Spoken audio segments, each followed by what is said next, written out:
Welcome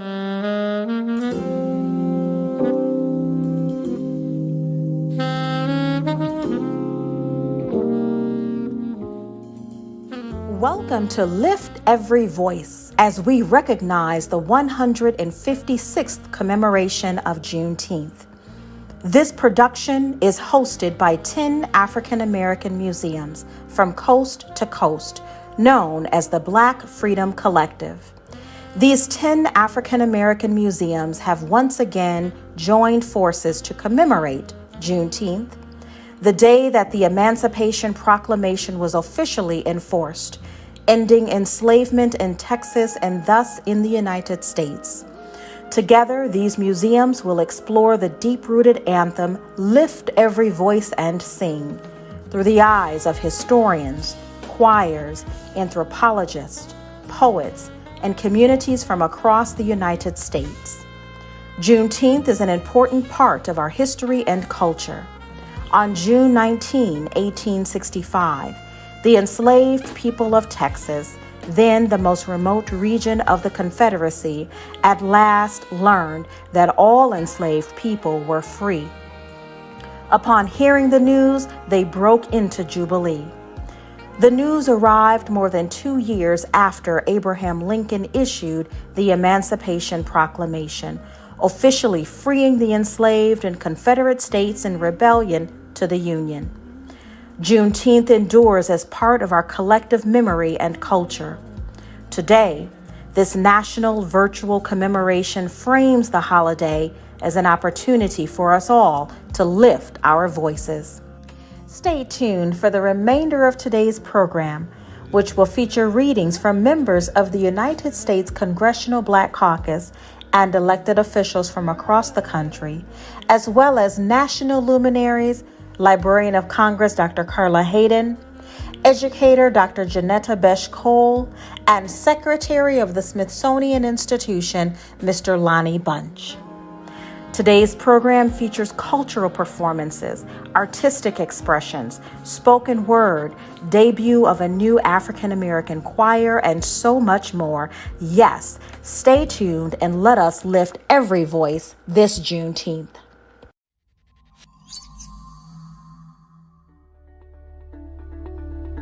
Hi, I'm Bida Elliott, head of Advancing Black Pathways for JP Morgan Chase. And we are proud sponsors of the Juneteenth celebration. It is a great time in our country to celebrate how far we've come since 1865. But it is also a time for us to acknowledge how far we have to go, which is exactly why JP Morgan Chase launched Advancing Black Pathways over 2 years ago. It was to address the systemic areas where Blacks have lagged behind other groups. That's in educational attainment, wealth creation, and inclusion in the workforce in a much broader way. We know that the work is still to be done, which is why we launched a $30 billion, and that's with a B, commitment last October to address the racial equity gap in this country. We're focused on 4 key areas: business growth and entrepreneurship, helping to grow those small businesses, improving home ownership opportunities, increasing the financial health in our Black communities, and ensuring that our workforce is inclusive and diverse. The work that we want to achieve at Advancing Black Pathways can only happen when we partner with great organizations.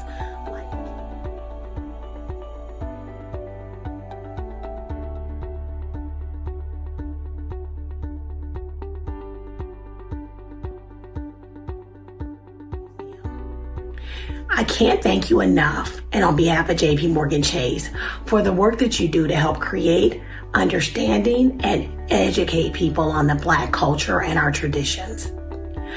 Hope you have a great Juneteenth celebration.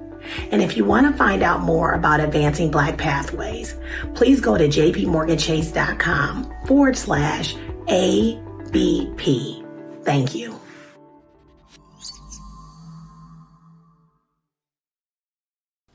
To commemorate this historical moment, the T-Mobile Foundation, in partnership with the Northwest African American Museum, will give out thousands of children's books nationwide featuring Black characters, because Black children should see themselves everywhere, and books are just the start. For years, Black museums across the nation have stood as gathering places for heritage and hope in communities. It is within Black museums that history and destiny converge. It is here that we make sense of the painful past and envision a brighter future. Let's look at liberty through song, poetry, and dance, presented by the August Wilson African American Cultural Center in Pittsburgh, Pennsylvania, followed by Charlotte, North Carolina's award-winning poet Blues, leading the viewer on a journey across the city and shares how faith has sustained African Americans in our continuing fight for freedom, presented by the Harvey Gantt Center for African American Arts and Culture in Charlotte, North Carolina, and inspired by an exhibition called Vision and Spirit. And Hope. Hope is explored today by our friends at the Northwest African American Museum, located in Seattle, Washington. They will present a multimedia performance of a classic song filled with hope. Get comfortable, you are in for a treat.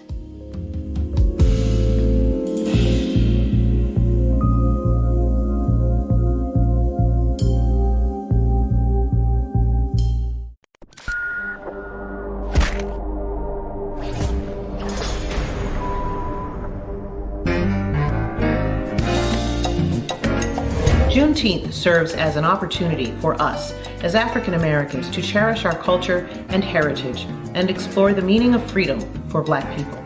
Of course, we honor and amplify the vibrancy and complexity of the Black experience in all that we do at the August Wilson African American Cultural Center. I'm Janice Burley Wilson, President and CEO.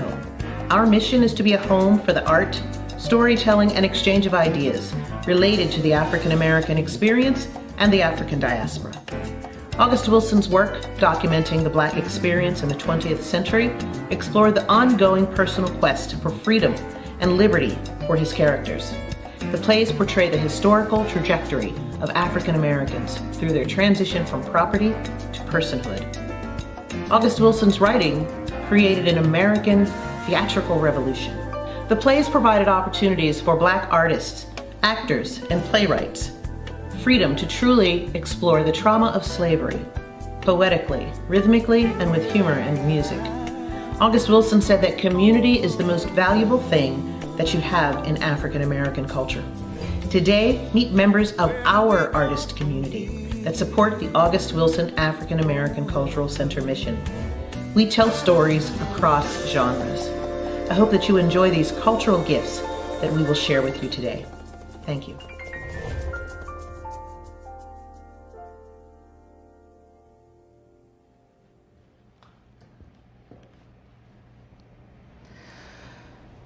Lift every voice and sing till earth and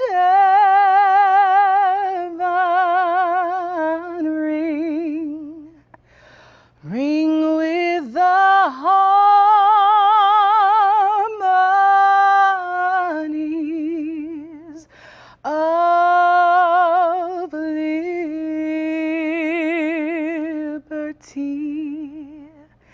Let our rejoicing rise high as the listening skies. Let it resound loud as the rolling sea. Life, liberty, and the pursuit of happiness, right? This is what the founding fathers promised us, right? America, the place where your dreams come true, the oasis, but only for few. Black America, when they say liberty for all, they left out one thing: you. Dirty and inferior they call our skin, while theirs is white and pure, absent from sin. But to us, freedom was never handed, do they really expect us not to demand it? To sweep 400 years of bondage under the rug, quietly forgotten, buried without a thud. They tell us, shut up and dribble, stay in your place. And we're supposed to accept these small tokens of progress with smiles and thanks? If freedom is the power to make your own decisions, then liberty is the freedom to walk through your own neighborhood without a red target sewn onto your linens. Life, liberty, and the pursuit of happiness. But who in the world gets treated as good as this? Not George Floyd or Breonna Taylor. After Trayvon was born, they killed him 17 years later. One day soon, true freedom will reign. Wildflowers of liberty will sprout from the earth again. What is freedom? Freedom is the agency by which we leave our mark on the world. So many things are overpriced and overrated. Some of the only things that are worth what they cost: freedom, love, and art. And without freedom, you cannot love and you cannot create. Freedom is the agency by which we leave our mark on the world.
Freedom is rooted underneath our tongues.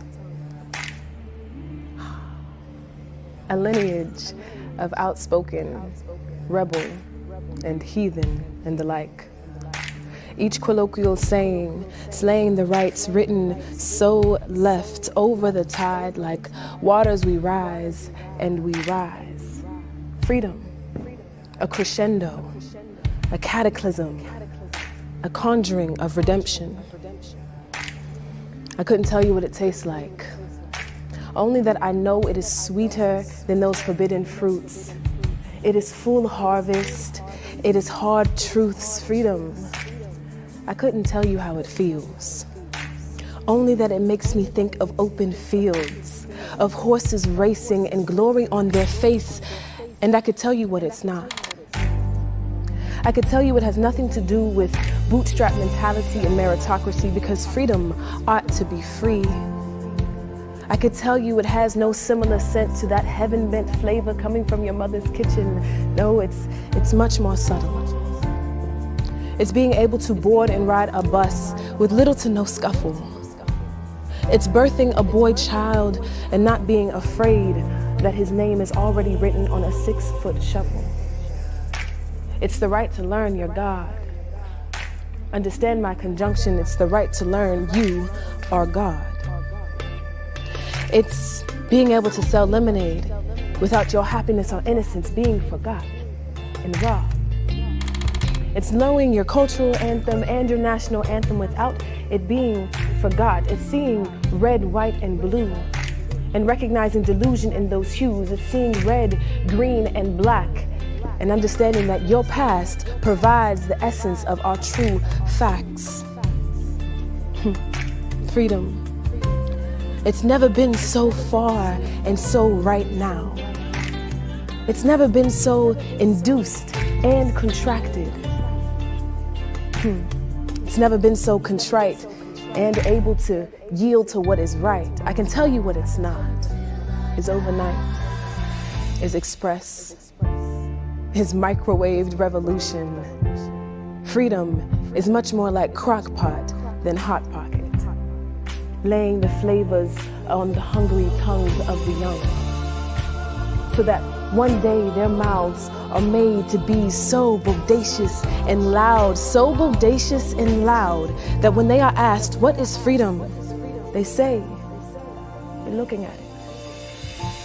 Get free, get free. Freedom is, the removal of the mask. And we're not just talking about the mask in a physical, material form. We're talking about the mask in a mental form, in a political form. We're talking about a mask in an intellectual form. Because I think that we have come through a regime in the last 5 years of anti-intellectualism. And that has affected our country, affected our nation, has affected what we aspire to. And we have to recommit ourselves to freedom.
It was on this date in 1865, 2 years after the proclamation had been signed, when word finally arrived that our ancestors had been emancipated, liberated from the bondage of the plantation, no longer obligated to be free labor for this stolen nation, finally unchained from the subjugated shackles of enslavement. Allow me to put this into some proper perspective for this situation. Now imagine the job you've been clocking into never told you that you were free to leave. Leave and pursue your own dreams. And on top of that, you were breaking your back so that they could stay in the black and profit as much as they pleased. Because the labor was cheap. Because you've been clocking in for 2 years for free. Now, can you see it now?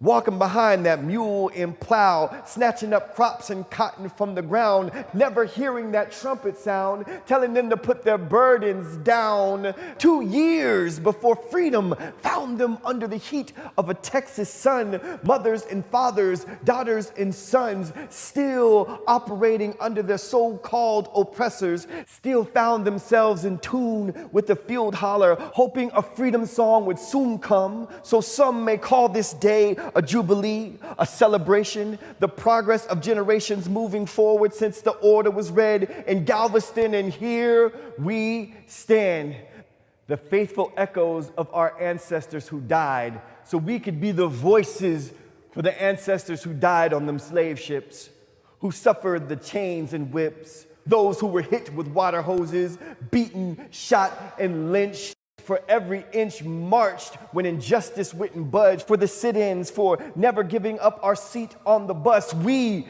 shall not be moved.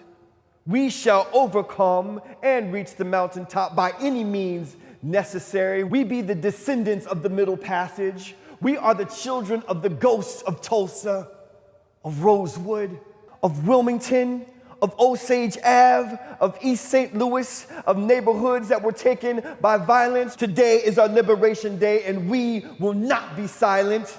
We will celebrate loudly until we all hear the trumpet sounds, and let the powers that be know that we will not wait 2 years. We demand our freedom now.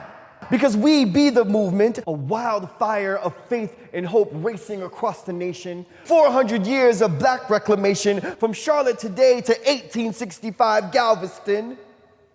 Here we shine as proud reflections of survival and determination, the faithful dreams of the souls of Juneteenth on the day they walked off that plantation. And now we stand tall with our fists raised, screaming, "Free 'em all! Free 'em all!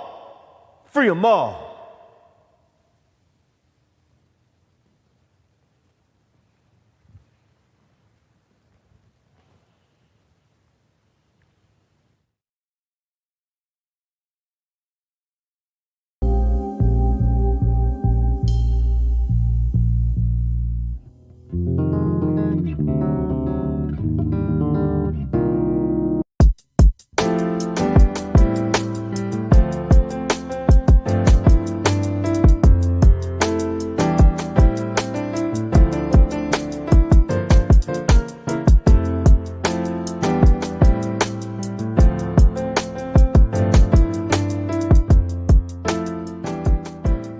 Hello, I'm Lanisha DeBartolabin, President and CEO of the Northwest African American Museum, located in Seattle's historic Central District.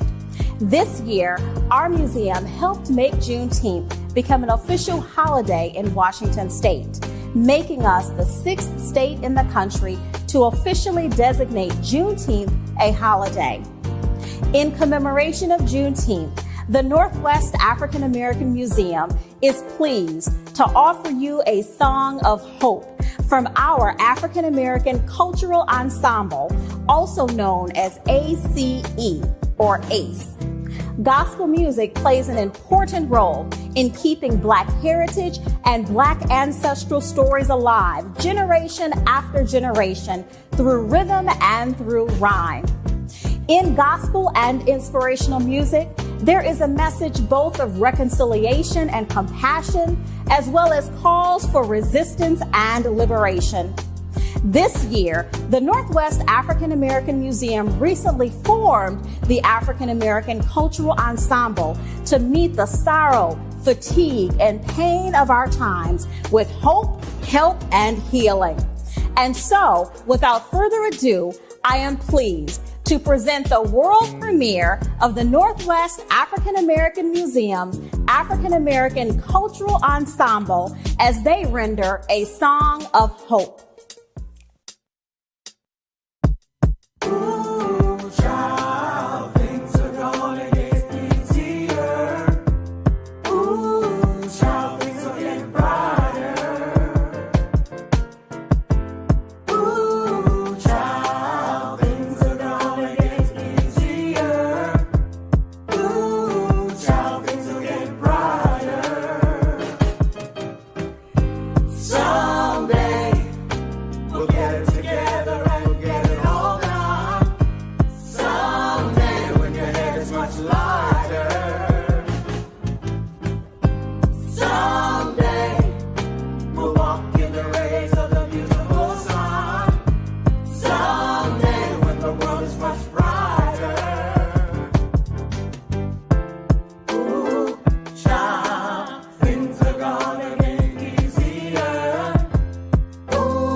you're tired of people crying, come on. Come on. And if you're tired of people dying, come on. Come on. And if you're tired of people fighting, come on. Come on. No more wars, no more lying, come on. Come on. All the people in the world, come on. Come on. Every boy, every girl, come on. Come on. And if you know that it's over when God says it's over, come on. Come on.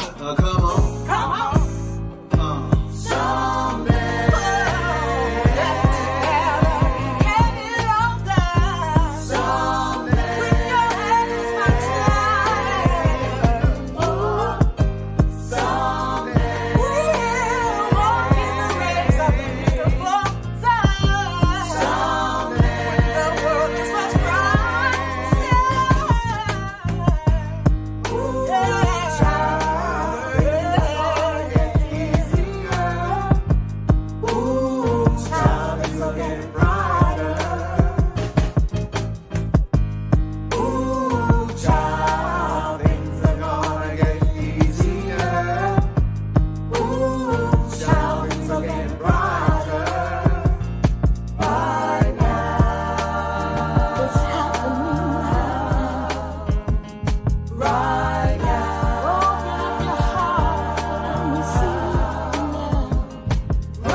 Liberty, faith, and hope, enduring elements of the African American experience.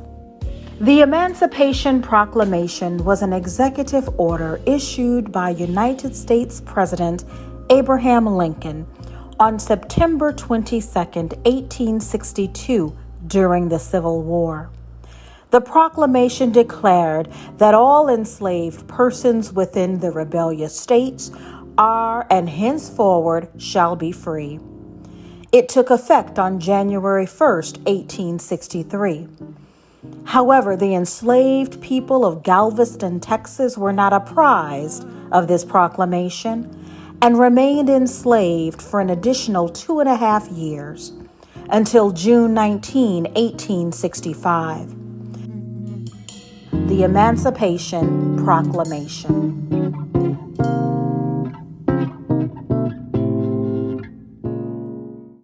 By the President of the United States of America, a proclamation. Whereas on the 22nd day of September in the year of our Lord 1862, a proclamation was issued by the President of the United States containing, among other things, the following, to wit.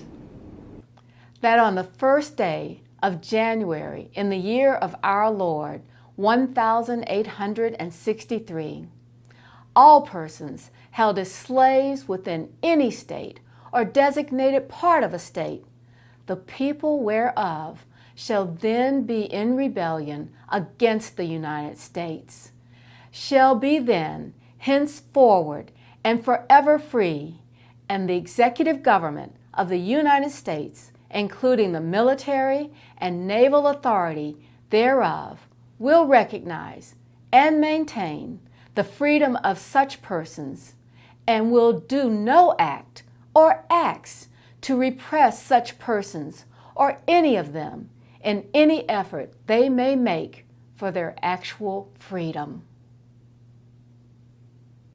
That the executive will, on the first day of January aforesaid, by proclamation designate the states and parts of states, if any, in which the people thereof respectively shall then be in rebellion against the United States, and the fact that any state or the people thereof shall on that day be in good faith represented in the Congress of the United States by members chosen thereto, at elections wherein a majority of the qualified voters of such state shall have participated, shall in the absence of strong countervailing testimony be deemed conclusive evidence that such state and the people thereof are not then in rebellion against the United States. Now, therefore, I, Abraham Lincoln, President of the United States, by virtue of the power in me vested as Commander-in-Chief of the Army and Navy of the United States, in time of actual armed rebellion against the authority and government of the United States, and as a fit and necessary war measure for suppressing said rebellion, do on this first day of January in the year of our Lord 1863, and in accordance with my purpose to do so publicly, proclaim for the full period of 100 days, from the day first above mentioned, order and designate as the states and parts of states wherein the people thereof respectfully are this day in rebellion against the United States, the following to wit: Arkansas, Texas, Louisiana, Mississippi, Alabama, Florida, Georgia, South Carolina, North Carolina, and Virginia, in which accepted parts are for the present left precisely as if this proclamation were not issued.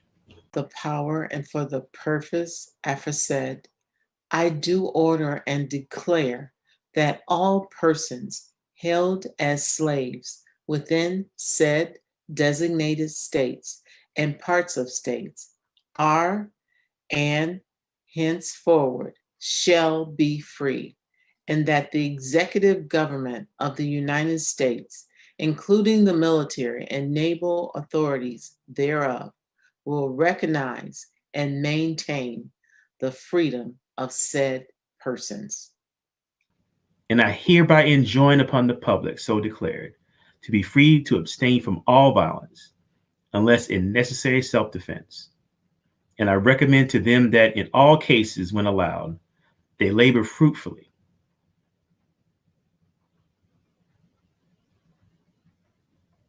And I recommend to them that in all cases, when allowed, they labor faithfully for reasonable wages. And I further declare and make known that such persons of suitable condition will be received into the armed service of the United States to garrison forts, positions, stations, and other places, and to man vessels of all sorts in said service. And upon this act, sincerely believed to be an act of justice, warranted by the Constitution, upon military necessity. And upon this act, sincerely believed to be an act of justice, warranted by the Constitution, upon military necessity, I invoke the considerable judgment of mankind and the gracious favor of Almighty God, and witness whereof I have hereunto set my hand and caused the seal of the United States to be affixed.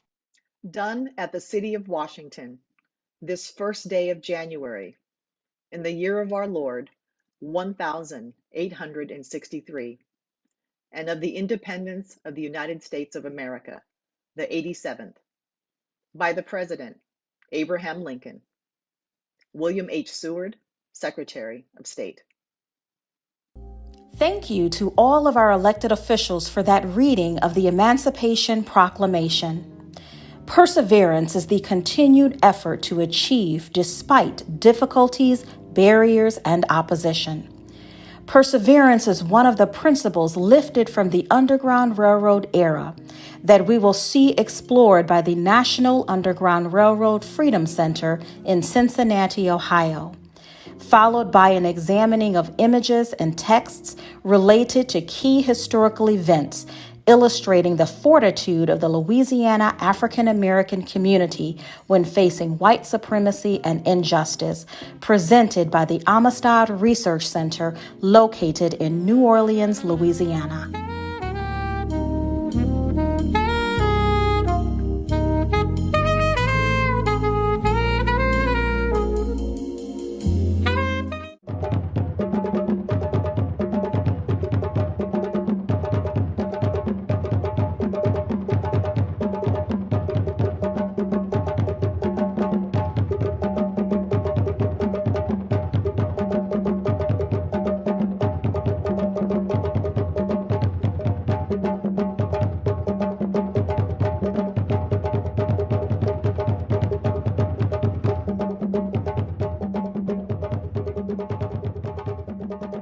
This is Little Africa.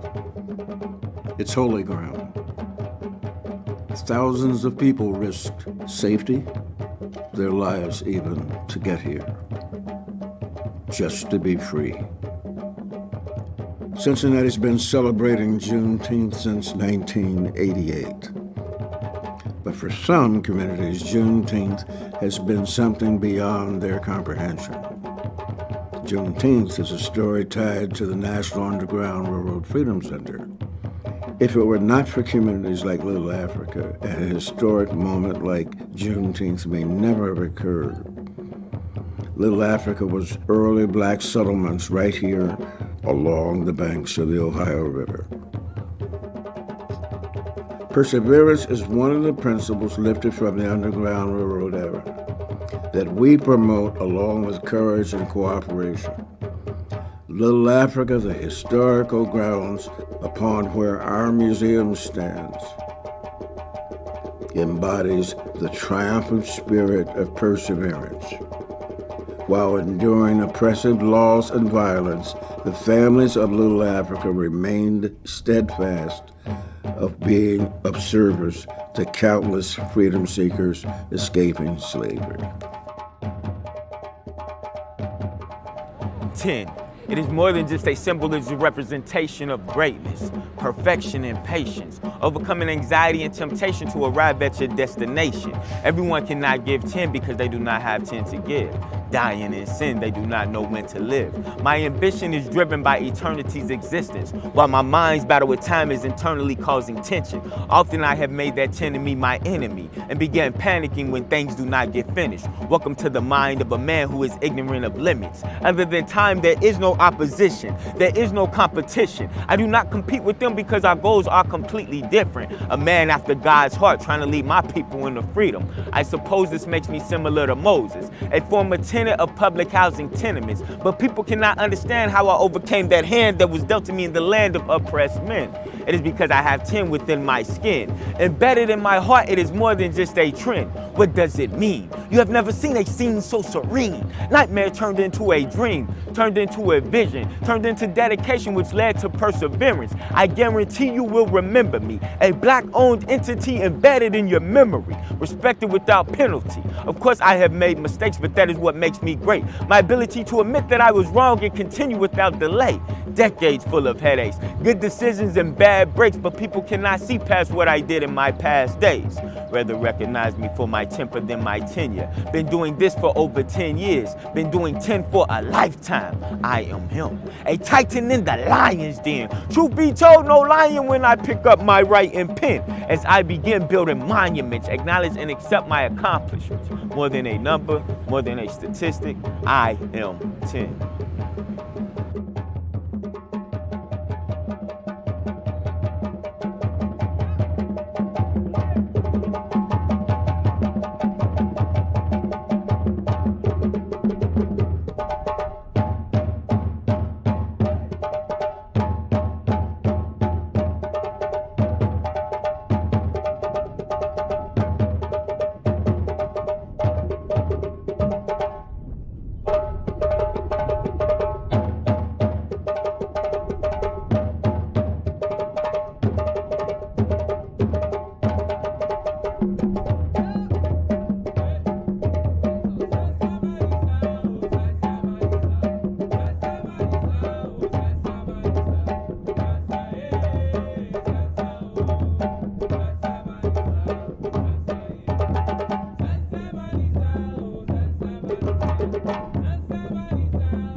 Amistad Research Center's legacy of fortitude is rooted in the Amistad Incident of 1839, in which 53 Africans were abducted and sold in violation of international law.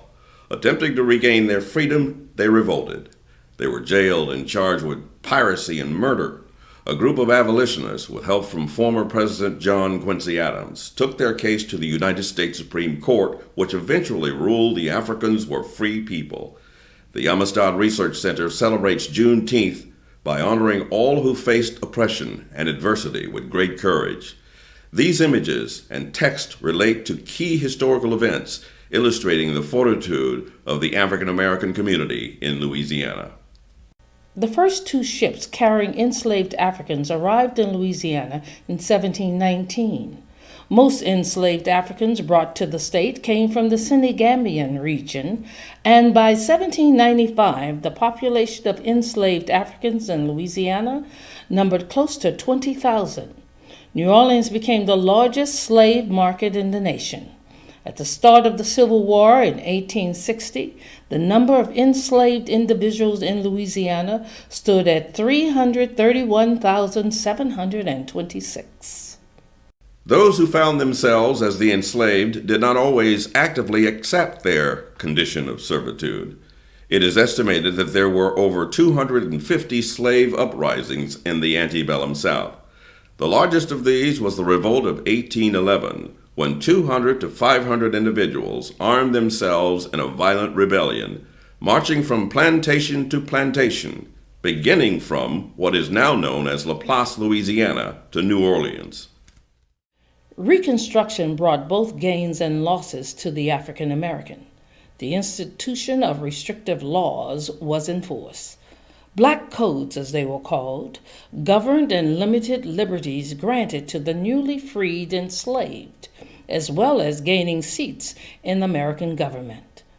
In less than a decade, more than 200 African American lawmakers were elected and served during Reconstruction. This gave rise to retaliatory forces attempting to reverse these gains. On July 30, 1866, conflict erupted between a group of New Orleans police, firemen, and ex-Confederates, and an African American delegation seeking entrance into the Louisiana Constitutional Convention. A mob surrounded the building and rushed in and attacked the delegates. Conflict spread into the streets, and over 270 people were killed or wounded, many of them African Americans. That incident galvanized national opposition to the moderate Reconstruction policies of President Andrew Johnson. Republican victories in Congress led to the Reconstruction Acts of 1867, which called for new constitutional conventions. In September of that year, 49 white and 49 black delegates attended the Louisiana Convention and ratified a new state constitution in March 1868. This Bill of Rights was the first in Louisiana to establish integrated public schools and eradicate the state's black codes. Though Oscar J. Donne was born into slavery and later freed, Donne became the first elected black lieutenant governor of a U.S. state, serving from 1868 to 1871. Born free in Georgia in 1837, Pinckney Benton Stewart Pinchback was elected to the Louisiana State Senate in 1868 and became acting lieutenant governor following the death of Oscar J. Donne. He then served as interim governor of Louisiana, becoming the first African American to serve as a U.S. governor. Tension between white Democrats and the Republican federal government led to disruptive conflicts throughout the state. In 1873, an all-African American militia seized the Grant Parish Courthouse, fearing a Democratic takeover. A mob of over 150 white men, most members of the Ku Klux Klans and the White Citizen League, surrounded the courthouse, demanding their surrender, and over 75 African American men were shot on sight and hanged. The Colfax Massacre is considered the single bloodiest incident of racial violence recorded during the Reconstruction era. A few graduates of Straight University formed the Comité des Citoyens, Citizens Committee, a civil rights group dedicated to fighting the unjust treatment of freedmen, the Black Codes, and the Separate Car Act of 1890, which forbade African Americans to ride in white-only cars. On June 7, 1892, one of its most prominent members, Homer Plessy, a fair-skinned man of Haitian and French descent, purchased a first-class ticket and boarded an East Louisiana railroad car reserved for white only. Plessy's action was a part of a coordinated effort by the Comité des Citoyens to challenge Jim Crow laws of the South. In the following article, the editor of The Crusader, a Black daily publication, comments on the irony of the Black Codes and the U.S. Constitution. To be or not to be? Among the many schemes devised by the Southern statesmen to divide the races, none is so audacious and so insulting as the one which provides separate cars for black and white people on the railroads running through the state. It is a slap in the face of every member of the black race, whether he has the full measure or only 1/8 of that blood. It goes on to say, we are American citizens, and it is our duty to defend our constitutional rights against the encroachments and attacks of prejudice. Sounds familiar?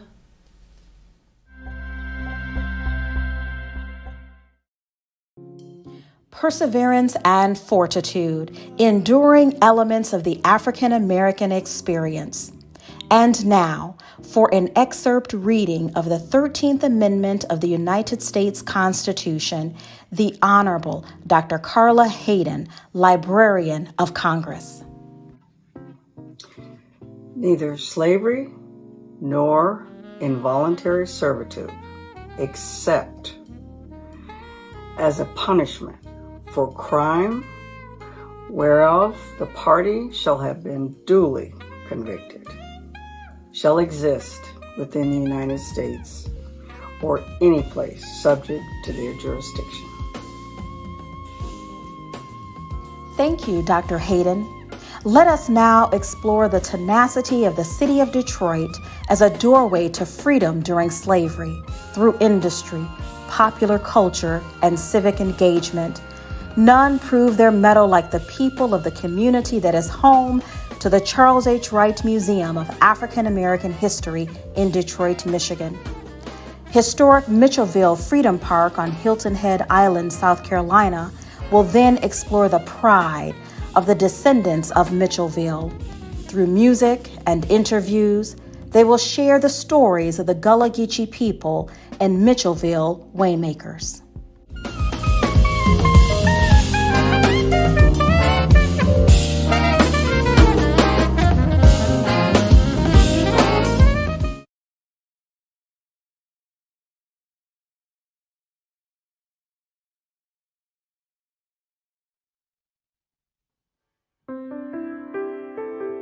We were 1 in 5 million, migrating toward the north to find work for opportunity.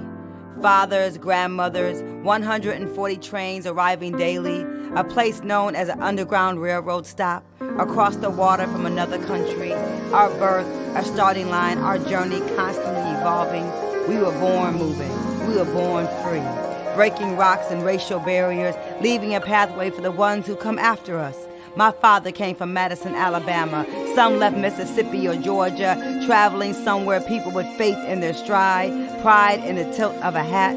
Sometimes you must move with great intention, with force, with tears, fiercely into the unknown in order to survive. Dream chasers built Detroit, our great city of possibility. We are the children of the Up South movement. We are the bold aortas, those left ventricles, gear shifts, pulmonary arteries are pistons, transporting blood from the right ventricle. You must search for breath under the hood, inside our chest. Those arteries are connecting rods, carrying blood from the heart, the gas that fuels our machines, that drops off the most important little people in the world to elementary schools at 8 a.m. every morning. Imagine the body of our cars as a body of a people, painted with thousands of extraordinary colors. Mufflers as lungs, pushing in and breathing out the beauty of innovation, the complexity of history, the necessity of technology, and the simplicity of that road trip you've been dreaming about. Our bones in a assembly line of interchangeable parts. Our legs fought against segregation. Our arms reached for jobs at Ford Motor Company in 1919. A metropolis of ideas. Our minds, the workstations of the future. How we get there and who we bring along for the ride will be the marker for how history defines us. Everyone can't fit in the passenger seat. Some of our families are larger than a sport utility vehicle. Our aunties need a ride to work. We've adopted a few children who must stand in the cold to take the bus or walk to school in the cold winters of America. Humanity is not just oil, it is blood. It is the Amazon thrust of traveling, stories, beating, speeding at 200 revolutions per minute. We the economy of black gold survivors. A highway of stars shine bright as our rims. An expressway, motor city of tomorrow could include making room for bikes and carpool lanes, or an express train that can get citizens across our glove with ease. We are the hope and the heartbreak, a fast car with no brakes. We are the old school Cutlass, the Cadillac, the Focus. We are the prom date and the first kiss. We are our ancestors' wildest wish. We were born moving. We were born free.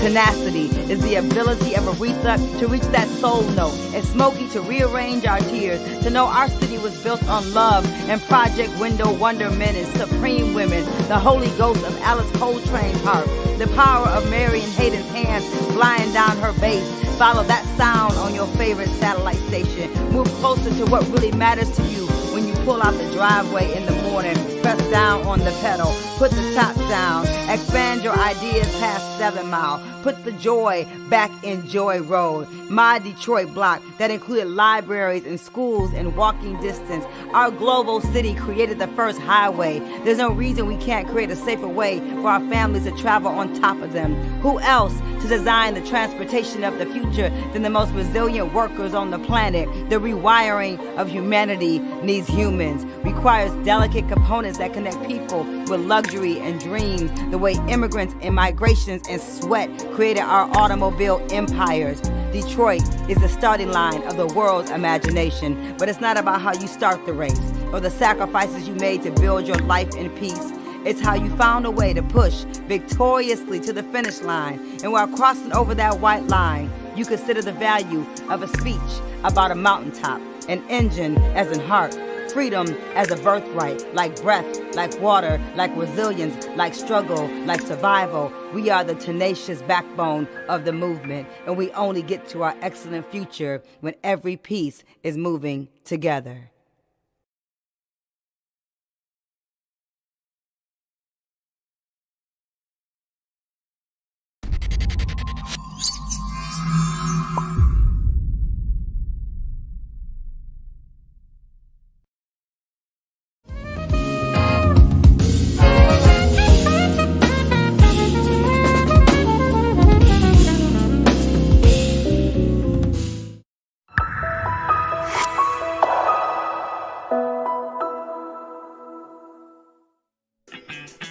It don't matter where you come from.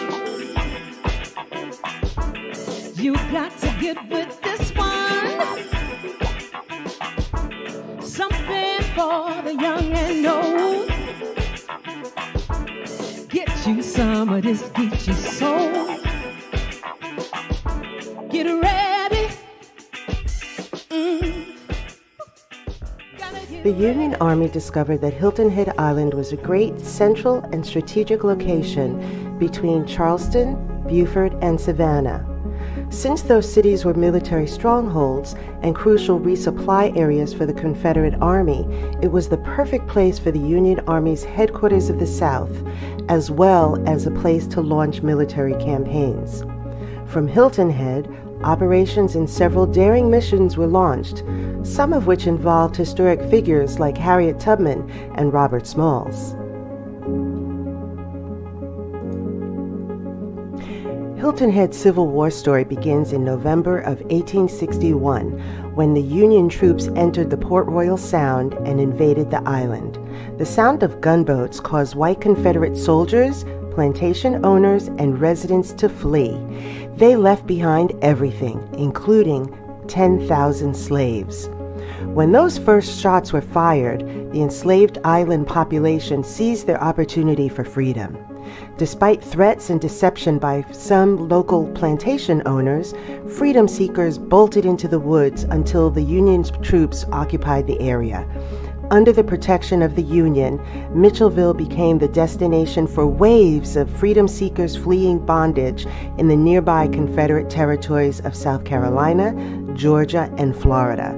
It was the place where the newly emancipated would first experience freedom and emerge from being enslaved into responsible citizens.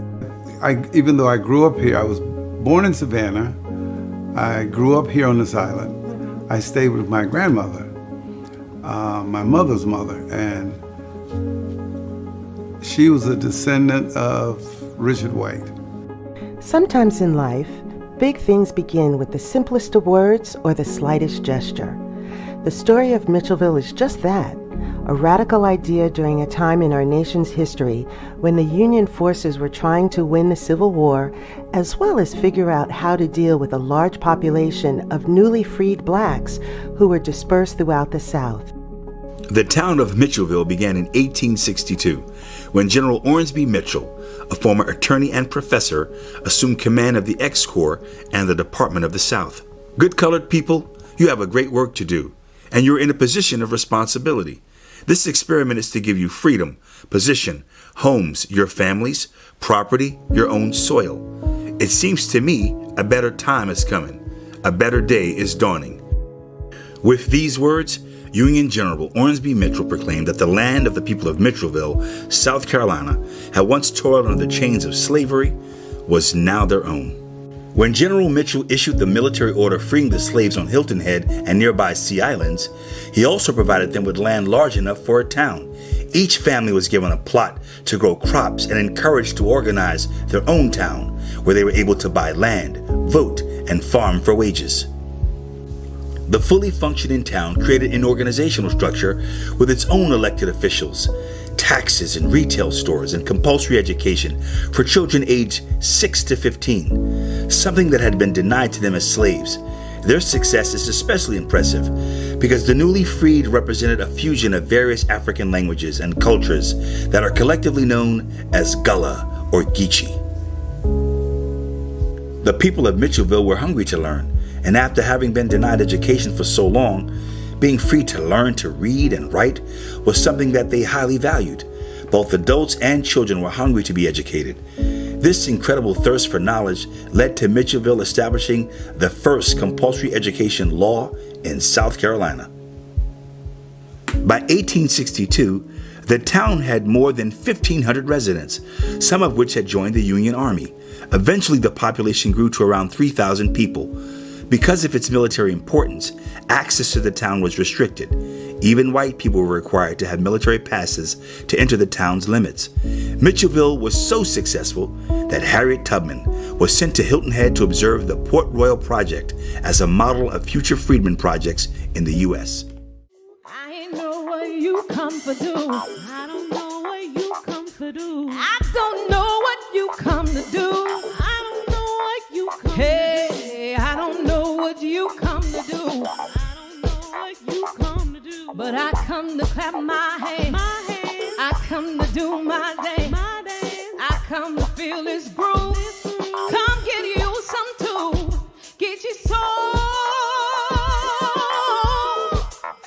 That get your soul. Can you feel it? Woo! That get your soul. Can you feel it? Get your soul. Let's do a little more call and response. When I say Geechee, you say soul. Geechee, soul, Geechee. When I say Geechee, you say soul. Geechee, soul. Geechee, Geechee, Geechee, soul. Geechee, Geechee, soul, soul. Geechee, Geechee, Geechee, Geechee. Soul, soul, soul, soul. Can you feel that? That Geechee soul. Can you feel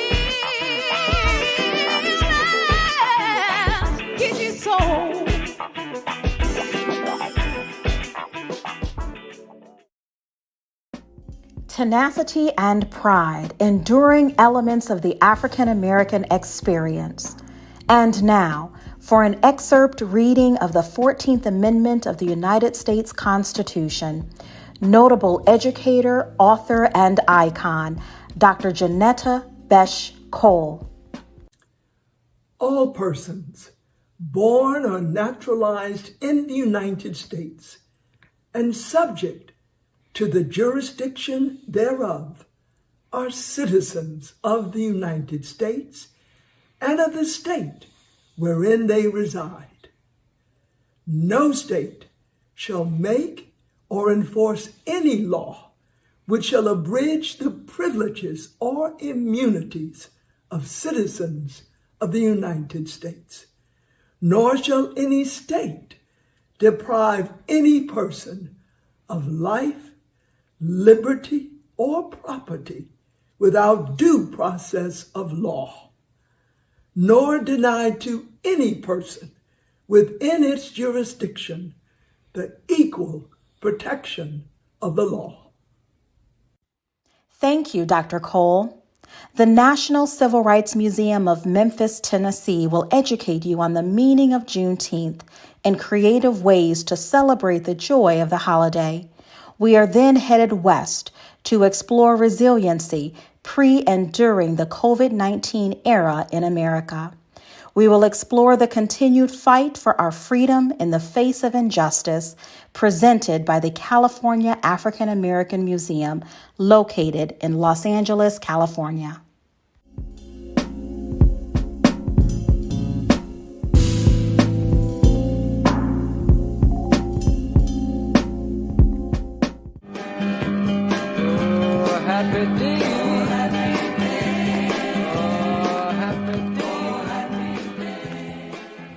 Hi, and welcome to the National Civil Rights Museum at the former Lorraine Motel in Memphis, Tennessee. I'm Dory Lerner, K-12 museum educator. I'm here to celebrate with you and honor Juneteenth. This year, we're doing a special Juneteenth edition of our Small But Mighty Storytime in order to collaborate with blackfreedom.org, which is several different Black institutions all coming together to honor and celebrate Juneteenth. So this year, we're going to read a book with you and we're going to show you a special cooking demonstration. So I'd like to start with this book called All Different Now, Juneteenth, the First Day of Freedom. This book was written by Angela Johnson and illustrated by E.B. Lewis, and it was published by Simon & Schuster Books for Young Readers. A June morning breeze off the port blew the smell of honeysuckle past the fields across the yard and into our room to wake us. Have you ever smelled something delicious and sweet like honeysuckle? What a nice thing to wake up to. And nobody knew, as we ate a little, talked a little, and headed to the fields as the sun was rising, that soon it would all be different. Then we worked and worked and worked some more under the hot Texas sun until word spread from the port to town, through the countryside, and into the fields that a Union general had read from a balcony that we were all now and forever free, and things would all be different now. I watched as my Aunt Laura sang as she held her baby. Mr. Jake, who some say was 100, cried quietly, and a group of grown people bowed their heads and whispered things to each other that I could not hear. My mama held my hand softly and looked beyond as another breeze blew over and everything fell to a hush. But later, Papa, Mama, the aunts and uncles, and all of my cousins had an afternoon picnic by the water. My baby brother crawled around our blanket as we listened to the sounds of the waves. As more people joined us, we ate as free people, laughed as free people, and told stories as free people on into the night. What was before would be no more. As we walked back home, the cool of the night soothed our tired feet that padded quietly past the shadowy fields of cotton. And in the morning, the smell of honeysuckle will wake me again, beside my sisters and brother, to a time that will be for all of us all different now. So everyone, I know this book wasn't direct in explaining the Juneteenth holiday, so I want you to know there are lots of other books out there that get more specific about what Juneteenth was originally about, meaning how the holiday started. Juneteenth for Maisie is another great book. So if you're, I'd say pre-K through maybe 1st or 2nd grade, Juneteenth for Maisie by Floyd Cooper is a great book to check out. If you're maybe a 2nd or 3rd grader, Juneteenth Jamboree by Carol Boston Weatherford, illustrated by Yvonne Buchanan. Or if you are a 4th or 5th grader, check out Juneteenth by Vonda Michaud Nelson and Drew Nelson, illustrated by Mark Schroeder. So everyone, I want you to know this holiday is about joy. And at the Civil Rights Museum, we are honored to share joy with you and remind you to share joy with your family and friends as you celebrate Juneteenth this year. And now I'd like to introduce our special guest, Chef Tanaka. Hi, Chef Tanaka. Thank you for being with me today. Yes, thank you. I'm so pleased of being here today. Thank you for having me. Absolutely. Hey, you guys. I am Chef Tanaka, and today we will be creating my favorite and a delicious Juneteenth celebration tea. So we're going to start out with what you need. You need some fresh, ripe strawberries. Of course, we got to have our blueberries because we got to incorporate our Juneteenth flag, and we cannot go without our hibiscus tea bags. Now, if you don't have, you can't find hibiscus tea bags in the store, you always can use black tea that you can find in any local grocery store. We have some ice, and we also have a blender. So we're going to start with our tea bags. We have some boiling water here. We have some fresh strawberries already diced up, and I'm going to use my little Ninja. So we're going to add all our strawberries that we chopped up. So about 4 cups. And it's going to give it a beautiful red color, right? Yes, it's going to give it a beautiful red color. So, you know, that's why we're going with the strawberries. You can also substitute it with the watermelon because it's symbolic to use a red drink during Juneteenth. That was fast. And I have a mesh here. And we're just going to place it on top of our dispenser. Oh, it smells so good. Now, you don't want to press it too hard because you don't want your tea to become cloudy. So we're going to take a wooden spoon and we're going to stir just gently just to get the juice. And our tea is almost done because I can see the colors. It's so vibrant red and brownish color. It looks amazing. You want me to come stir the strawberries? Sure, if you don't mind, that'll be awesome. So I'm going to take some of my ice here. Okay, so I think Miss Dory got us going over here. So now I am going to take the strawberry syrup. Yes. And we're going to add it here. And then we're going to take a little bit of our tea. Now remember, this is very hot, so be careful. Let an adult do it for you. Okay, so we're going to place our top on. And then we're going to create us a slush.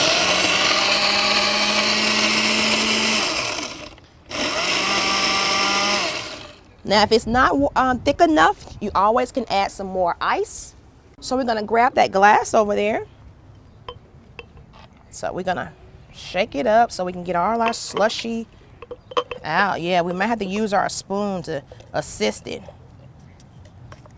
This is a great project for doing outside if you can. Yes. To make a mess. Oh my gosh, that's beautiful. That's for you. Get that one done. Thank you. And of course, I have to have one too. Absolutely. The chef has to taste her creation. Now remember, this is naturally sweetened. So you guys, if you want to add sugar, go ahead and add it during the process before you blend. That's 1.5 cups of granulated white sugar. Okay? So we're going to save the rest of this for something else. Now, Story, I want to add fresh strawberries and blueberries to mine just because, hey, the flag has red, white, and blue, so I want all of mine. So, yeah, and I'm going to stick my strawberry on the side. The blueberries on the top. Yes, blueberry on the top. And we have some straws here. Beautiful. And cheers to Juneteenth. To Juneteenth, to freedom and to joy. Homemade popsicles. Now, make sure you do this at least a day in advance. Go ahead and make your celebration tea up and pour it in each mold. Freeze it for 8 to 24 hours. On Juneteenth, which is the 19th, you pull those popsicles out and enjoy in the summer breeze. This has been delicious. I enjoyed. Thank you so much, Ms. Dora, for allowing me to be a part of today. And I hope you guys enjoy Juneteenth just as much as I will. And I'll be celebrating with some fabulous old-fashioned chicken and buttermilk cornbread and also collard greens on Juneteenth, along with my celebration tea. Awesome. Thank you so much for teaching us to make Juneteenth celebration tea, everybody. We hope that you will go online and check out our recipe for this amazing tea Chef Tanaka has come up with. Thank you for being with us. Thank you. So you can find the recipe at blackfreedom.org. You can also find our book list of the books that we read today and books we talked about, and you can even find the template for making our Juneteenth flag. So everybody, thanks for celebrating Juneteenth with us, and we hope you have a joyous day.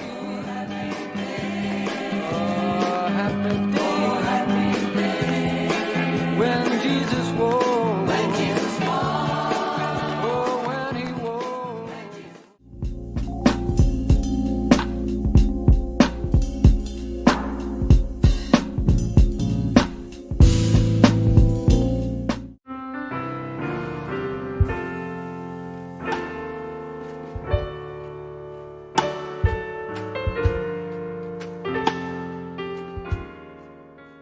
Resilience to me means remembering our joy and our purpose and our meaning despite all circumstances. There are so many waves that come with life, and resilience, I think, is always remembering our why. Resilience to me means the ability to persevere with grace and fortitude, no matter what challenges come your way. We've had a ton of challenges in the last year, so we've needed a ton of resilience.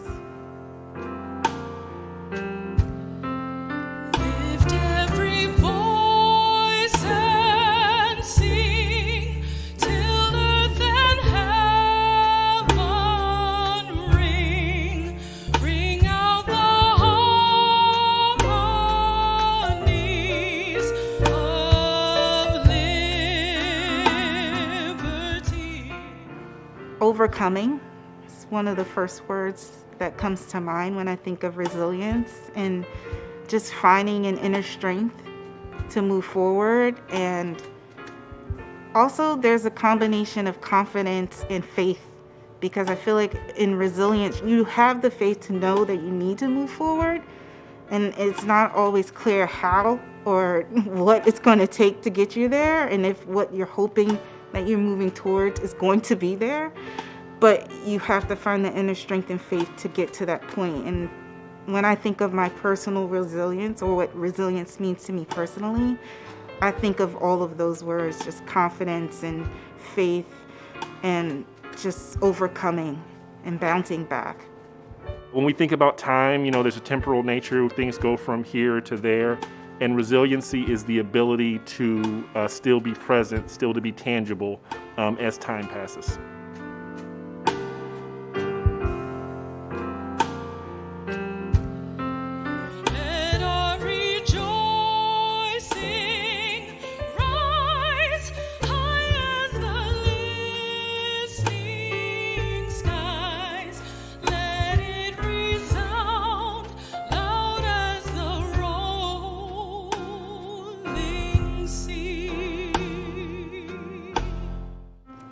Resilience means to me getting through tough times, making it to the other end, just kind of staying the course until you get to a right space. Resilience to me means to continue to fight despite. I think I have demonstrated and experienced resilience through allowing myself to fully feel and experience all the, surprising and shocking and unprecedented news, and really allowing myself to be human and fully be in the experience and let those feelings and those experiences teach me. So whether it's joy or sorrow or anger or rage or frustration, fully feeling those things has helped me remember what I feel like my purpose is and what I really want to contribute to this world and how I want to help, whether that's being there with my family more, whether that's contributing to activist spaces more, whether that's making sure I write and paint and create my work. I feel more motivated than ever through resilience to live fully. Regardless of what you want the world to be, and you always want to work for that, you always have to see the world as it is. And you have to have that belief that things will get better and that you have the power to make things better. Sometimes you can't make things as much better as you would like to, but it's like football. You just have to keep moving the ball forward. I've learned from my ancestors in regards to resilience that it's not a fleeting trend. Resilience is not something that was only for our ancestors, but it's an idea and a concept that we can all adopt and use it to be able to move forward. We're just stronger, we're more powerful together. When we amplify our voices and join together, it really creates this change, and nothing happens overnight.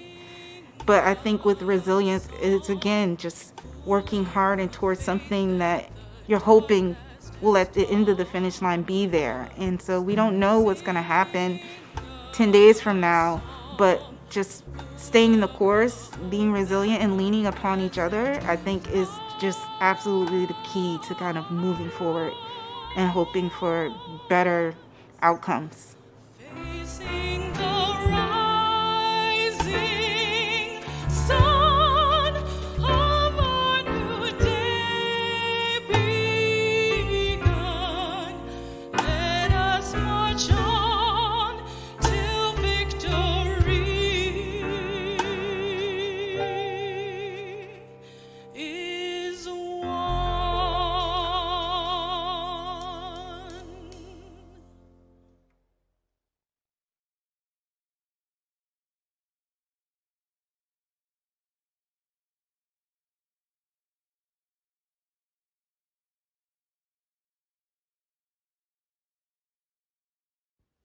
Joy and resilience, enduring elements of the African American experience. And now for an excerpt reading of the 15th Amendment of the United States Constitution, the Secretary of the Smithsonian Institution, Mr. Lonnie Bunch. The right of the citizens of the United States to vote shall not be denied or abridged by the United States or by any state on the account of race, color, or the previous condition of servitude. Thank you, Mr. Bunch. Through a presentation from our friends at the America's Black Holocaust Museum, located in Milwaukee, Wisconsin, we will explore victory and the history of Juneteenth Day in the city of Milwaukee, highlighting the city's ongoing commitment to recognizing this critical moment in our collective narrative.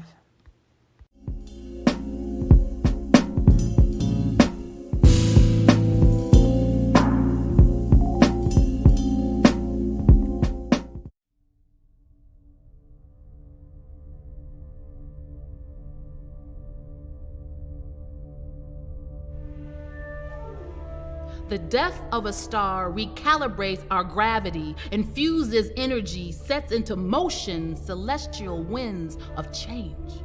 We mourn the loss and reclaim the sun. Once a star becomes a sun, we breathe galactic.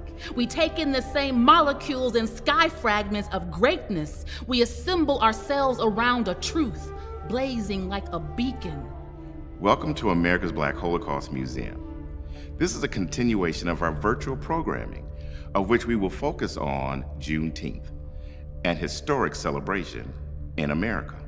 We will look at the celebration locally here in Milwaukee, regionally here in the Midwest, and nationally. You know, Juneteenth is, in many respects, the single most important holiday in the history of African Americans, particularly because of the ways in which it recognizes not only the end of slavery, but the commencement of full and complete citizenship. And so as much as we think about the ending of that horrific institution, we have to also remain very, very aware of how important Juneteenth is in recognizing what is to become for 4 million or so folks exiting that institution. Juneteenth is also very powerful in its expression of the oral tradition. This holiday continues, it proliferates, it extends beyond generations, and at the very same time, connecting generations of African Americans to that fundamental principle of what it means to be free in the United States. We are excited about Juneteenth Day. We celebrated in Milwaukee. We celebrated in Racine and Kenosha. We celebrated all over the state, and it's a great time. It's a time we celebrate our freedom. However, we didn't actually receive our freedom on June 19, 1865, but it's a day in which we celebrate that freedom. It's a time for reunion and a time for reflection. It's a time to renew your commitment to your African brothers and sisters. It's a time to walk free as equal citizens. In 1971, businesses were leaving the community, people were selling their houses, moving out of the neighborhood, and one of the staff people was visiting her grandparents in Georgia. And they were celebrating an event called June Day, which is our Juneteenth celebration. Juneteenth started in Texas, Oklahoma, and Louisiana. Northcott has one of the largest and oldest Juneteenth Day celebrations in the country.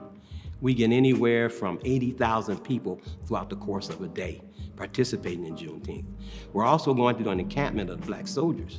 They're telling the history of what Juneteenth is all about and explaining what the Emancipation Proclamation and the 13th Amendment is all about. So it's going to be a really exciting time for us this year. Last year, we didn't do Juneteenth because of the pandemic, but we're really looking to do some bigger and better things. This year, we're really going to try to educate and bring our community closer together. It's really a big event that we've been putting on for the last 50 years. We each be stars, glowing from our seats, anchoring disparate orbits around this moment, translating this explosion of legacy and starlight into a promise of a new American day. Today, we breathe galactic, expansive. My name is Dasha Kelly Hamilton, Poet Laureate for the city of Milwaukee and for the state of Wisconsin. On behalf of America's Black Holocaust Museum, thank you for joining us.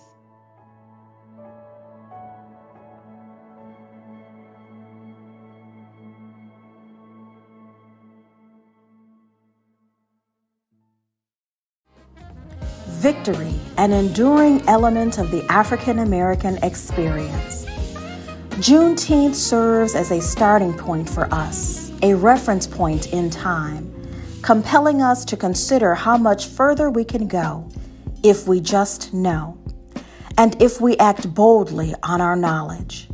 Juneteenth reminds us to be aware, to boldly challenge unfulfilled promises. Recognizing Juneteenth serves an important role in acknowledging the promise of freedom afforded by the end of slavery and the more equitable future for which we continue to strive. Thank you for tuning into this year's Black Freedom Collective National Virtual Juneteenth Commemoration. Keep lifting your voice.